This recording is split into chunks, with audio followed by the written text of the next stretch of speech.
Hey viewers, so glad y'all are here for another episode of Getting Lit with World Lit. Sorry guys, I didn't read. What's this story about? Wow, Amber, you're really missing out. Missing Out is a story about a young man named Majdi from Sudan who moves to London to further his education. He eventually marries a woman from Sudan. How did they meet? He knew her a little bit from when they were younger, and when he failed his PhD qualifying exam the first time, his mom thought that arranging a marriage for him would help him adjust to London better. Yes, her name was Samra, and she was very involved with the values of Ketorum, especially the Muslim traditions. Yeah, and even though they came from the same background, Majdi didn't really understand why she chose to remain so rigid in her faith and in her religion. Eventually, she got really homesick, so Majdi sends her home for a short vacation and finds out that he really does miss her when she leaves and wonders if he's missing out on life in Ketorum. Okay, so it seems like Samra had a really hard time adjusting, but Majdi didn't. Why was that? Well, when Samra first got to London, she was like a kid on Christmas, so excited to see everything, but after a couple of weeks, she longed for her home of Ketorum. Yeah, she was really involved in politics and religion when she was living in Sudan, and she had family and lots of friends. But when she came to London, all she had to cling to was her religion, and so she must have felt really lonely and like she didn't really have a purpose in this new world that her new husband loved. So she really missed Khartoum and all of its familiarities. It also didn't help that her husband didn't share her same passion for religion. Yeah, you're right. Not even once did he pray with her while they were in London. And religion was all she really had to cling to in this strange new culture. And her own husband didn't even really support her in it. If it was so important to her, why didn't he pray? Was it not important to him? Well, once he got over his homesickness, he kind of viewed everything outside of London's culture, especially the culture back in Sudan, as lesser than. Yeah, exactly. Samra loved Sudan, and even though she knew it wasn't perfect, but Majdi looked down on his homeland. He basically idolized the London culture. Okay, so I obviously know where London is, but where is Khartoum? I don't actually know, and I bet a lot of our viewers don't know, so why don't we look it up?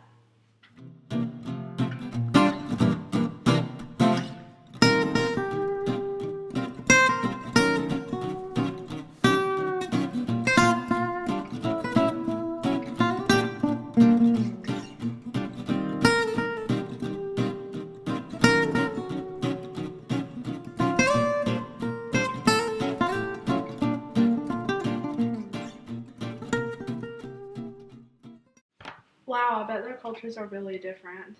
Yeah, back home in Ketorum, the streets would flood and the power would go off, interrupting their lives for that day. But in London, things just constantly go on, and it's very fast-moving. And Samra really misses the excitement of the unexpected.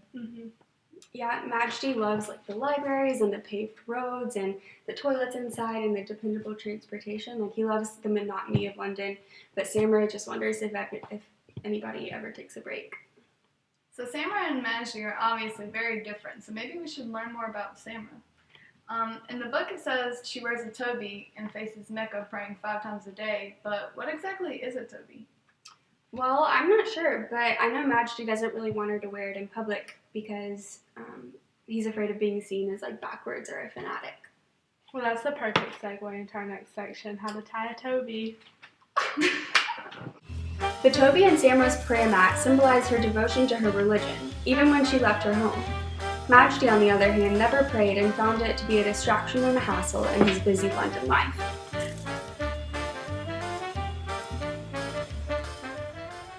Okay guys, now it's time to take to the streets and ask our viewers a couple questions. How would you feel if you moved 4,700 miles from home? I would feel pretty lonely, honestly. I miss family, miss America. I like the food. Yeah, assimilation is something every immigrant has to go about, and a lot of them handle it very differently. I thought moving to college was hard, and I'm from Milledgeville, so I can't imagine moving to another country, leaving everything I know behind. That's very true. You have to learn a new culture, a new language, a new way of life, and everything would be so different. No wonder Samra had such a hard time adjusting. Riley, what would you do if your mom tried to arrange a marriage for you? Well, as much as I would appreciate her suggestion and her advice, I would not accept that and would want to make the choice for myself. Arranged marriages are actually really common in Sudan. especially when they're abroad, because the parents believe it'll be a better life for their children out of Sudan. But I wonder if that made it harder for Samra to adjust to her new life in London. I think it really did, because Majdi didn't really show her patience in her assimilation and her adjustment to life in London, and he put his schooling first, and maybe he wouldn't have done that if he had married her because of love. RJ, would you rather live in Khartoum or London? Where's Khartoum? Sudan. Sudan. For sure? For sure. Alright, Matt, would you rather live in Khartoum or London? What is Khartoum? Sudan. That's all we've got for this week. Thanks so much for tuning in. Don't forget to like, comment, and subscribe below. See you guys next week.